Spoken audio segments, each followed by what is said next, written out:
no, para ma-control natin yung corruption. Consider niyo po ba tumakbo na presidente?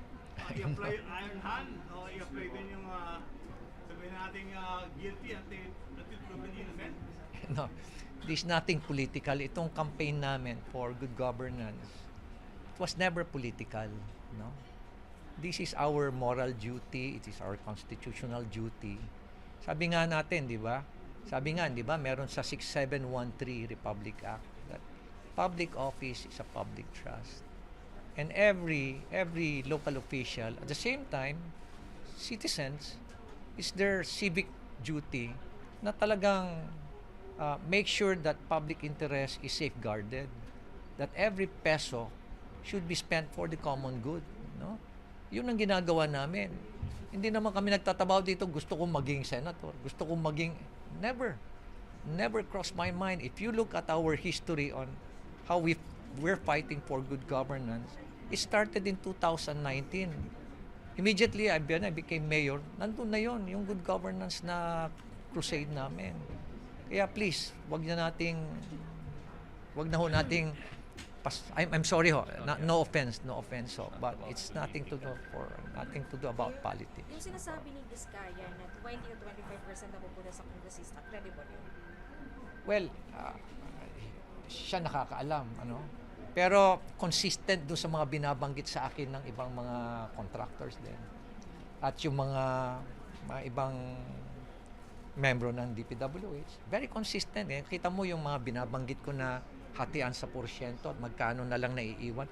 Iba-iba nga lang yung porsyento. Iba-iba. Kasi depende sa project yan. Kung dun sa project natin, depende rin sa markup sa project. Let us say sa Cat's Eye.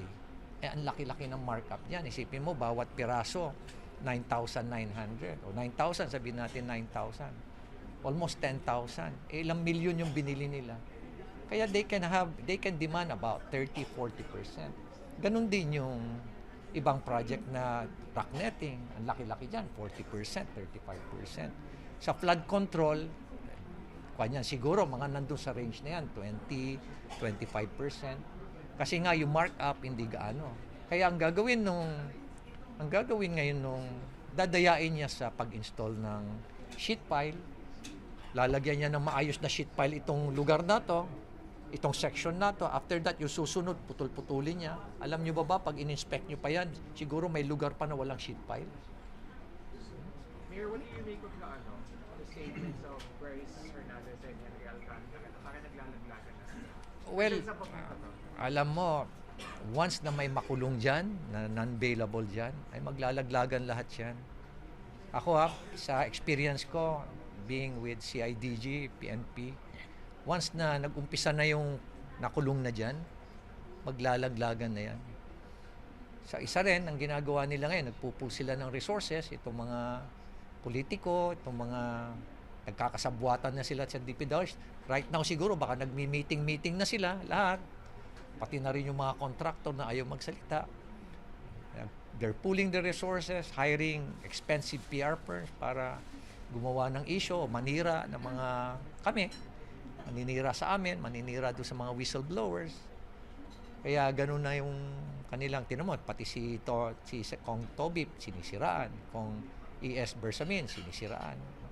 Anybody na lalaban sa kanila, sisiraan. So we're prepared for it. Ano? Ganun talaga ang trabaho namin. We are always exposed to risk. May vulnerabilities kami na titingnan nila. Pero that will not at all stop us from pursuing this crusade. So there's another parang band of mafia outside of Bulacan. Ay, marami yan. It's not, yung Bulacan is just one of those groups yan. Alam mo nga, kung ano yan sa tingin ko, every area merong ganyan merong ganyan. Siguro lower degree lang, in terms of depth, in terms of intensity, siguro mas lower lang, pero at the end of the day, it's not about it's something widespread. Sir, nababanggit si Saldi ko, pero since nasa Amerika daw, tapos baka sooner or later baka ma-involve na siya dito. Anong magandang intervention sa government? Alam mo, kung titignan mo lang yung mga SunWest, Hightone, at yung mga allied pa na mga companies, ilang flood control projects ang nabag nila. Aside from that, iba pa yung mga ibang mga infra projects pa na napunta sa kanila. Bakit? Bakit napunta doon? Bakit na-corner nitong napakalaki nitong mga kanaton? Di ba? Conflict of interest, maski na sinabi natin na divest. Tapos, tingnan mo yung mga substandard na projects. People in Bicol are complaining.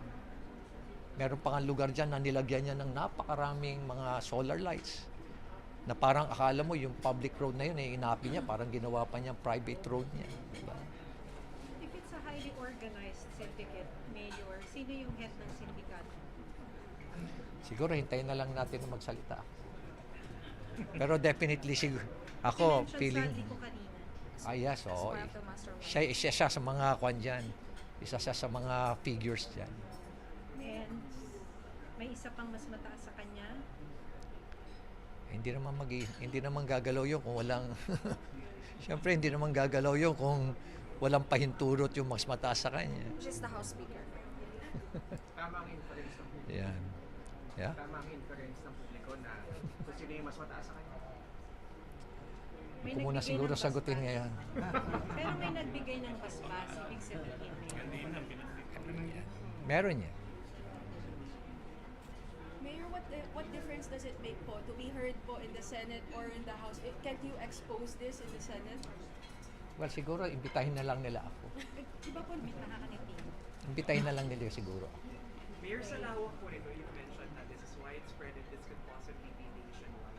How long will it take for us to It's- solve this flood control mess? Kaya ba ito ng administrasyon? No, it will go beyond the administration. May experience ako dyan when we investigated yung NIA anomaly. If you remember, nagsalita si President Pinoy noon about yung anomalies, irregularities sa NIA project. Tapos pinatawag niya kagad kami sa Malacanang and he designated me as the lead investigators. Wala lang Yung binigyan kami ng 6 months, tip of the iceberg lang yung nakuha namin Talagang matindi. Ako, palagay ko, pati NIA, meron pa rin yan dito. So, hindi pa yan. Ito pa lang, flood control, matindi na yan. Meron pa yan yung mga irrigation projects, lalabas din yan. Iba pa yung mga anomalies sa mga rock netting, sa road opening, asphalt overlay, sa mga cat's eye. Nako, halos lahat na lang yata pinagkakitaan nila lahat. So, Mayor, ready na kayo to lead the independent Yeah. independent commission? Ready na kayo to lead that? Wala pa naman. Kung sakasakali man na nabuo na yon, then we're willing to ready to share and submit our documents at yung mga nakuha namin na mga dokumento. Thank you for watching. Don't forget to like, share and subscribe for the latest hot news of the press.